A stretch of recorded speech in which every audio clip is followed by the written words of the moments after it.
Kerugian bagi orang-orang yang menyia-nyiakan waktu. Waktu adalah karunia yang sering kita abaikan. Ia begitu berharga, namun justru paling sering kita sia-siakan. Waktu bukan sekadar detik, menit, atau jam yang berlalu. Waktu adalah umur kita. Setiap kali waktu bergerak, saat itu pula umur kita berkurang.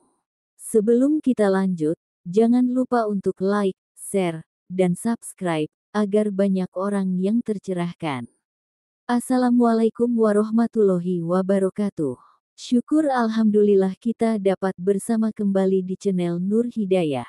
Semoga kita semua senantiasa ada dalam lindungannya, diberi kesehatan lahir dan batin, dimudahkan dalam setiap urusan dunia dan akhirat. Amin ya robbal alamin. Sahabat Nur Hidayah yang dirahmati Allah. Pernahkah kita berpikir, berapa banyak waktu yang sudah kita buang tanpa manfaat? Dan bagaimana jika Allah tiba-tiba mencabut nyawa kita ketika kita sedang lalai? Mengapa waktu begitu penting? Allah Subhanahu wa Ta'ala berfirman dalam surah Al-Ashr. Demi masa, sesungguhnya manusia benar-benar dalam kerugian. Kecuali orang-orang yang beriman, beramal solih, saling menasihati dalam kebenaran, dan saling menasihati dalam kesabaran. Ayat ini adalah peringatan keras. Imam Syafi'i rahimahullah bahkan mengatakan, seandainya Allah tidak menurunkan hujah kepada hambanya kecuali surah Al-Ashr, maka itu sudah cukup bagi mereka. Mengapa? Karena di dalamnya terkandung pesan bahwa setiap manusia akan merugi kecuali yang benar-benar memanfaatkan waktunya dengan baik. Rasulullah Shallallahu Alaihi Wasallam juga bersabda, tidak akan bergeser kedua kaki seorang hamba pada hari kiamat, hingga ia ditanya tentang 4 perkara, tentang umurnya untuk apa dihabiskan, tentang ilmunya untuk apa diamalkan, tentang hartanya dari mana diperoleh dan untuk apa dibelanjakan, serta tentang tubuhnya untuk apa digunakan. HR Tirmizi. Perhatikan, hal pertama yang ditanya adalah umur. Artinya, waktu kita di dunia inilah yang paling menentukan nasib kita di akhirat kelak. Bentuk-bentuk menyia-nyiakan waktu. Sahabatku, mari kita jujur pada diri kita sendiri. Betapa sering waktu kita habis tanpa arti. Ada beberapa bentuk menyia-nyiakan waktu yang sering terjadi dalam kehidupan sehari-hari. 1. Menunda ibadah. Sholat ditunda hingga mepet waktu, padahal bisa dilakukan lebih awal. Membaca Al-Quran hanya ketika senggang, bukan menjadi prioritas. 2. Berlebihan dalam hiburan.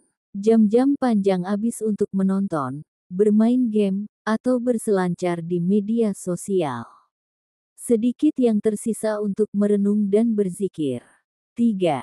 Bicara sia-sia. Duduk berjam-jam membicarakan hal yang tidak bermanfaat, bahkan bergosip dan menggunjing. 4. Menunda tobat. Ada yang berkata, nanti saja tobat kalau sudah tua.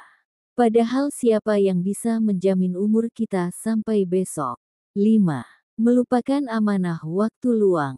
Ketika sehat, kita lalai. Ketika sibuk, kita menyesal. Padahal kesempatan tak selalu datang 2 kali.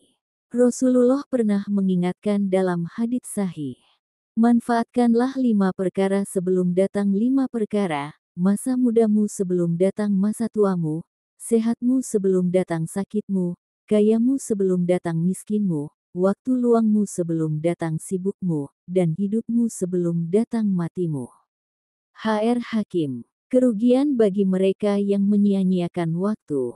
Apa yang akan menimpa orang-orang yang membiarkan waktunya terbuang sia-sia? 1. Kerugian di dunia. Orang yang malas dan menunda-nunda akan tertinggal. Ilmu tidak didapat, pekerjaan terbengkalai, peluang hilang. Betapa banyak orang gagal bukan karena tidak mampu, tetapi karena terlalu sering menunda. 2. Kerugian di akhirat. Amal solih yang seharusnya bisa mengangkat derajat di hadapan Allah, justru hilang tak tergantikan. 1 rakaat sholat, 1 ayat Al-Quran, Satu ucapan zikir, jika terlewat, tidak akan pernah bisa diulang. 3. Penyesalan yang tiada guna. Di akhirat nanti, orang-orang yang merugi akan berkata, "Ya Rob, kembalikan aku ke dunia walau sebentar saja, agar aku bisa bersedekah dan beramal solih." Quran Surah Al-Munafikun ayat 10. Tapi semua sudah terlambat. Waktu di dunia hanyalah satu kali kesempatan. Jika disia-siakan, tak ada lagi pengulangan. Mari kita bayangkan, ada dua orang. Yang pertama menggunakan waktunya dengan disiplin. Dia bekerja, belajar, beribadah, dan menyempatkan diri menolong sesama. Hanya 24 jam, tetapi hidupnya penuh manfaat. Yang kedua, hidup dengan bermalas-malasan. Ia habiskan harinya menonton, bermain, atau bergosip. Dalam sehari, keduanya sama-sama diberi 24 jam. Tetapi hasilnya sangat berbeda. Waktu adalah adil. Allah memberi setiap manusia jatah yang sama, sehari 24 jam, setahun 12 bulan, dan seumur hidup sesuai takdir. Perbedaannya hanya pada bagaimana kita menggunakannya. Bagaimana agar tidak menyia-nyiakan waktu. Sahabatku, agar kita tidak menjadi orang-orang yang merugi, mari kita lakukan beberapa langkah. 1. Disiplin dalam ibadah. Sholat di awal waktu, zikir setelah sholat, membaca Al-Quran setiap hari, meski hanya beberapa ayat. 2. Gunakan waktu luang untuk menambah ilmu.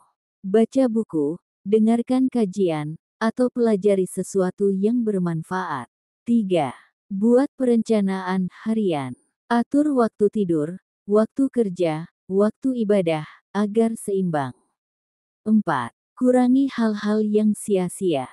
Batasi waktu bermain media sosial dan tontonan yang tidak penting. 5. Ingat selalu kematian. Setiap kali kita hendak membuang waktu, ingatlah bahwa setiap detik bisa jadi detik terakhir kita. Sahabat Nur Hidayah yang dirahmati Allah. Waktu adalah pedang. Jika kita tidak menggunakannya dengan baik, maka ia akan memotong kita. Waktu adalah amanah. Jika kita tidak menjaganya, maka ia akan menjadi saksi atas kelalaian kita di hadapan Allah. Dan waktu adalah kehidupan itu sendiri. Setiap detik yang berlalu adalah bagian dari umur kita yang takkan kembali. Maka mari kita berdoa. Ya Allah, berkahilah waktu hidup kami, jauhkan kami dari kesia-siaan, dan jadikan setiap detik umur kami sebagai amal solih yang Engkau ridhoi. Sampai jumpa di video selanjutnya. Wassalamualaikum warahmatullahi wabarakatuh.